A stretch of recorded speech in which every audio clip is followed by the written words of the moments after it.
Olá, meu amigo, minha amiga, tudo bem com você? Espero que esteja bem. Tudo bem com o seu processo de meditação? Espero que sim, espero que esteja evoluindo, porque hoje nós vamos seguir o nosso caminho óctuplo, do Raja Yoga. E essa sequência nós vamos entrar no 7º passo, tá? O 7º passo chama-se Dhyana.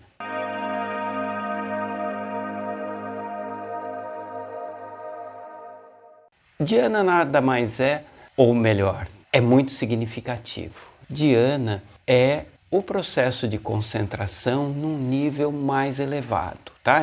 É o processo de Dharana, concentração, só que num nível mais elevado. Nós vamos falar um pouquinho daqui a pouco, mas antes de mais nada, eu te peço mais uma vez, deixe um like, compartilhe, tente levar isso daí para pessoas que possam se beneficiar do processo de meditação. Acredito que todas, mas enfim, aquelas pessoas que você identifica também que possam fazer bom proveito desse processo e principalmente, nós estamos criando um mundo melhor para nós. E quando a gente cria um mundo melhor para nós automaticamente começamos a nos cercar de pessoas afins, pessoas que também querem um mundo melhor. Por isso é muito importante que nós compartilhemos boas ideias, boas visões, coisas que nós achamos relevante. Claro, com o cuidado de não impor nada. Esse tipo de conduta de vida não se impõe. Nós mostramos muito mais pelo exemplo do que pela imposição. Mas enfim, vamos lá? No Oriente, especialmente na Índia, esse processo de meditação, esse processo final, esse ápice da meditação, normalmente é unido, esses 3 últimos passos que eu estou passando para vocês, Dharana, Dhyana e Samadhi, normalmente eles são unidos sob o título de Samyama, que é um processo gradual desde do início da concentração, de uma concentração aqui interior, até um processo de diluição total no todo, em Deus, nessa força maior. Então, esse processo todo, juntando esse processo todo, nós chamamos de Samyama, ok?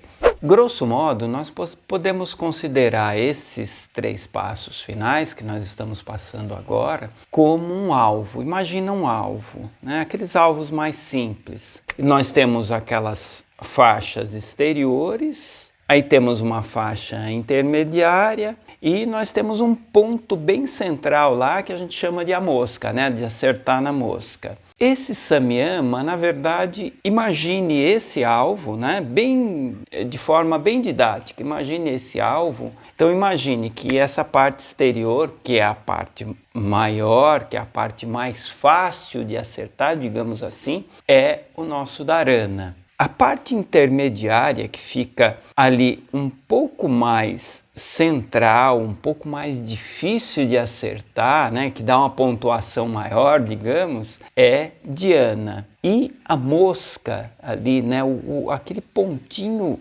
normalmente pontinho preto, centralzinho ali, que só os grandes atiradores ali, as pessoas de muita capacidade conseguem acertar, esse é o Samadhi, ok? Só entendendo então, quando você está em Dharana, que era o que a gente estava falando até o presente momento, você está ali focado em você, em seu físico. Ah, mas eu não estava pensando nos meus chakras? Sim, estava pensando nos seus chakras, mas você estava ainda focado no seu ser, seu corpo físico. Então você estava pensando nos seus chakras, nos seus nadis, no fluxo das energias, nessas energias abastecendo os seus átomos, suas moléculas, ativando e fortalecendo os seus órgãos. Esse é Dharana. Em Dhyana, você já está num outro nível, você já está no nível astral, tá? Vamos lembrar,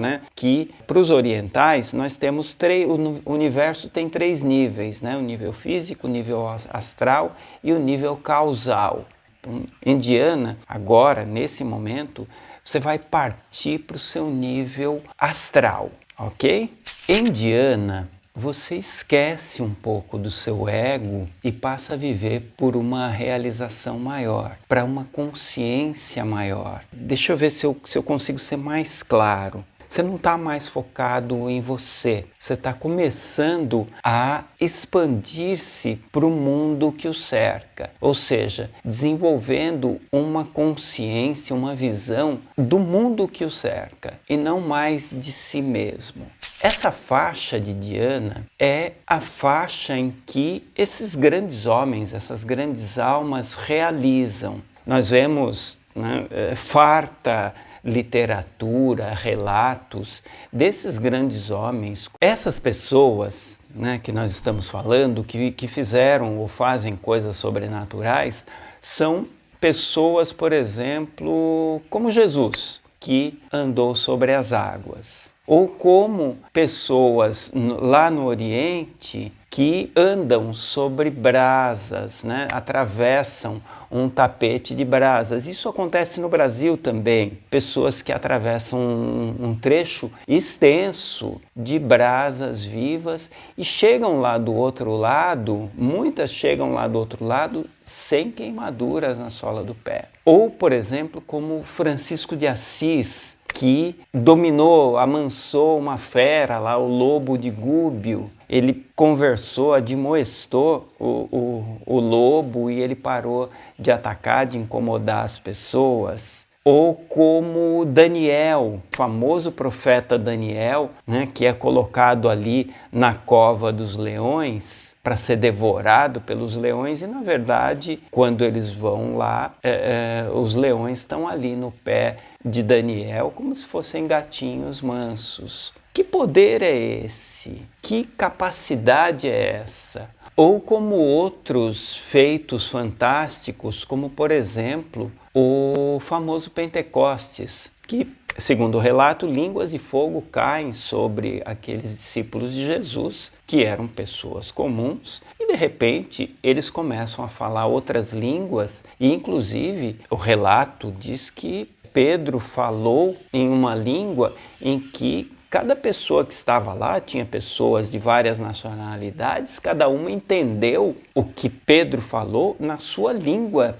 de origem. Isso é fantástico. Ou então, por exemplo, o poder de uma mulher, Joana d'Arc, que com a sua simples presença, era uma menina, com a sua simples presença junto de um exército, ela venceu uma não, várias batalhas, a sua simples presença. Então, o que é isso? Essa é a capacidade que nós estamos falando, ou seja, onipresença, onipotência, onisciência, uma compreensão, uma vibração que nós não estamos acostumados, mas que ela existe. Agora, então, nós estamos falando nesse nível de concentração. A concentração indiana. Qual é a diferença? É uma concentração contínua, não é uma concentração momentânea. É uma concentração onde você é capaz de ficar mais tempo ligado, mais tempo desconectado ao mesmo tempo, né, do seu mundo físico e com foco contínuo, ou seja, você já está com o seu alvo, a sua capacidade de acertar o alvo mais concentrada. Assim sendo, é como se você tivesse a capacidade, uma capacidade por um longo tempo, de eliminar todos os seus pensamentos mundanos, os seus pensamentos, preocupações com você mesmo, com o seu corpo, com o dia a dia, com o que eu vou fazer daqui a pouco, com as contas, eliminar tudo isso e entrar em um processo que é mais global, que é mais abrangente. É essa nossa meta. Essa meta da qual nós estamos falando é o que, por exemplo, no taoísmo se chama de Wu Zhi, ou seja, agir pelo não agir. Isso é citado por vários autores, como por exemplo Huberto Roden, que fala da importância do agir espiritualmente sem o ruído, sem a bagunça do agir fisicamente. E aí a gente começa a ter uma visão maior, a gente fica muito preocupado com o que vai fazer, mas são muitas coisas de ego. Quando nós entramos nessa conexão indiana, as coisas passam a acontecer, as situações, enfim, os progressos no mundo físico, eles ocorrem sem que você se movimente excessivamente fisicamente. Ou seja, a mente passa a produzir os efeitos, a mente passa a produzir as manifestações sem que você precise se exaurir fisicamente. E o segredo disso é essa concentração contínua, essa concentração no maior, sem deixar que o ego interfira.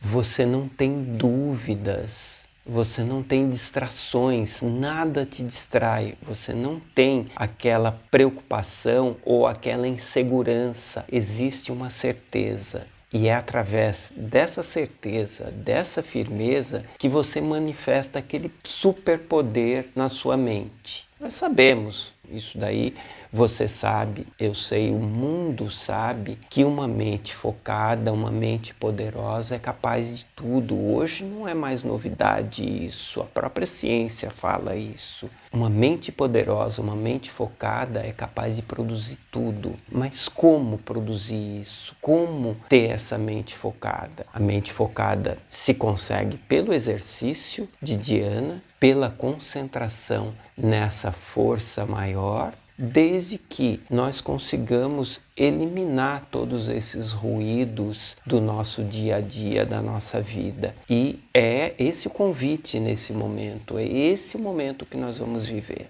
Você imagina um fluxo contínuo de energias poderosas, que é o que está acontecendo agora, né? O planeta girando numa velocidade incrível, o nosso mundo se deslocando num espaço por uma velocidade assustadora, energias que fluem para cá de todos os pontos do universo e também do coração do planeta, tudo isso acontecendo e você a princípio é alheio, só que agora não, agora você está consciente disso. Em dhyana você está consciente disso, você passa a fazer parte desse processo, parte dessa grande engrenagem de poder. É essa a ideia de dhyana. Então vamos lá? Vamos para essa jornada? Quanto mais tempo você conseguir agora manter foco, quanto mais tempo você conseguir se manter longe das suas preocupações,